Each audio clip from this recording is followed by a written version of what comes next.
Welcome back to day 16 of RPGADay 2017.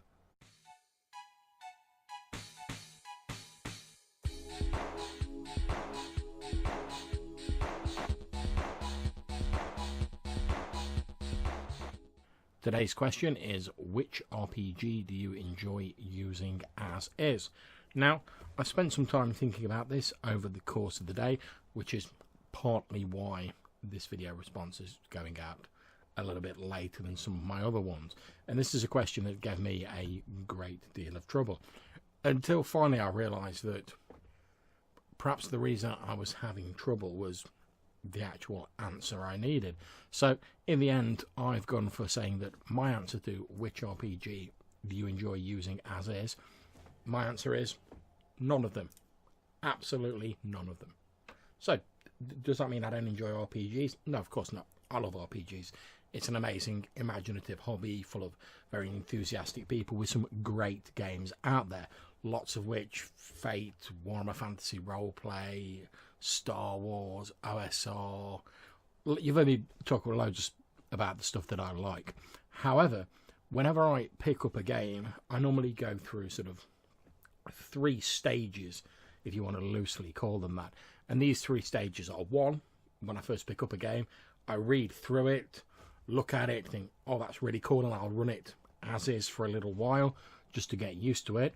The second stage will be when I'm sort of like, after I've ran it a little bit, and I'll start thinking, yeah, the game is cool, but there's maybe 1 or 2 things that I would have done differently, or that I prefer differently to suit my style of GMing, or my players' style of playing, depending on what the group I've got is. And the third and final stage is when I sit down and think, right, well, if it needs a few tweaks and changes to make it suit my style better, or suit my player's style better, time to sit down and make those changes to the system. And obviously testing that out is all part of doing that. To give you a real world recent example, my Heart of Darkness Star Wars FFG game, as was, that I started running, that was a campaign chronicling the events of a number of effectively wannabe gangsters and smugglers trying to make ends meet in the Castellar sector in the Star Wars universe. And that started off with using the FFG Edge of the Empire game, which I'd run an awful lot of. It's a great system, no problems with that. I like the narrative dice. There's lots of stuff I like about it. However, as I was playing that system, I found that personally, for me, it wasn't really capturing that sort of freewheeling space opera feel that I enjoyed so much about Star Wars. And that's nothing against the FFG system. Like I said, I think it's a great system. It just wasn't 100% meshing with my GMing style. And also, I found it a little prep intensive, to be perfectly honest. Now, you might laugh at that, since I'm always banging on about how much prep I do.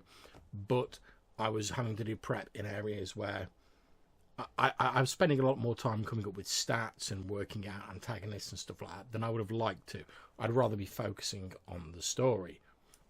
So, after a fair old while of running Edge of the Empire, I decided to switch over the game to using Fate. Yeah, I know, big surprise. But I'd also spent I'd had a few attempts at making sort of Fate Core and Fate Accelerated hacks for Star Wars, because even back when I first started reading the FFG rulebooks, in the back of my mind, some part of me was thinking, yeah, it's great. I can see that if you're more a fan of the more sort of like powers lists and a slightly crunchier system, brilliant. Does the job absolutely spot on. And if you love it, crack on with it. No problems with that at all. For me, though, it wasn't quite ticking all the boxes. And I was already starting to think, right, well, what rule system can I use that I'm both familiar with and that I think will be able to capture that system? And I went with Fate mainly because I'm very familiar with it, and because I think it does that high action, sort of slightly sort of grander, maybe less nitty gritty, but sort of high action space opera style feel very well.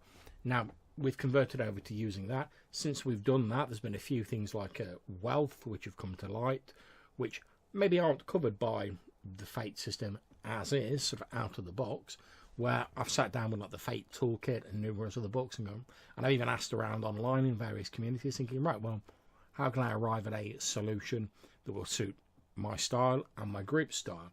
And I'm going to implement something next session, and we'll test that out, we'll see how it works. We'll tweak it a little bit here and there until we get something that works with the group and with the game that we are playing. And I think that that's the case with any RPG. It certainly is with RPGs that I buy.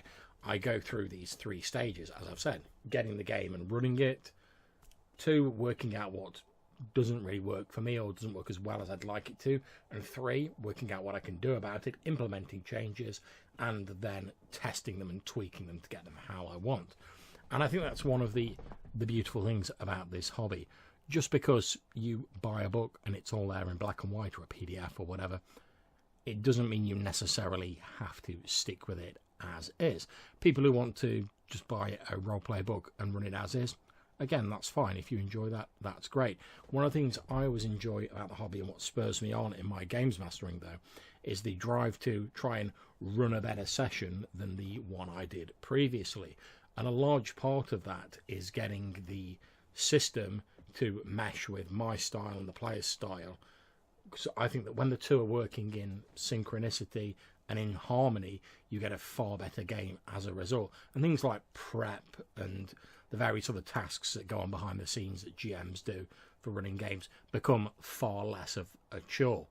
So there we are. That's my answer for which RPG do you enjoy using as is. None of them. I think that for myself, I like to get a game. I then like to look at it, test it out a little bit, and think of ways in which I think it can be done better. And I think that's one of the great things about the hobby, as I've said, that people are always trying to make a game that does something better than a previous game, or they're trying to run a session that works better than a previous session. And it's that drive to continually improve that has seen us go through like multiple editions of games, seen new independent games come out exploring new ground, has seen the OSR movement embracing the simplicity of the original Dungeons and Dragons, and people going off in various different directions, even from that same basic route. And I think that is one of the great things about our hobby. People are always striving to do better. And I think as long as people are striving to do that, we're going to have a huge variety of games, and there'll always be choice out there for us. But you don't have to go with just those choices. Take my advice, pick a game system that you think is maybe 90-95% what you want. Then once you get it, play it for a bit, play the arse out of it until you work out what you like about it and what you maybe don't like as much. And when you find what you don't like as much, in conjunction with your players, work out how you can change it, work out how you can tweak it. Take the game that was published by whatever company it is and make it your game. Make it specific to you and to your group. And as long as we're all doing that, I think the ideas will keep flowing and the hobby will keep growing. So I hope you don't think that's too much of a cop-out answer, but I will see you next time. I hope you've enjoyed this video. You consider giving us a thumbs up and clicking on subscribe to our channel. Take care and happy gaming.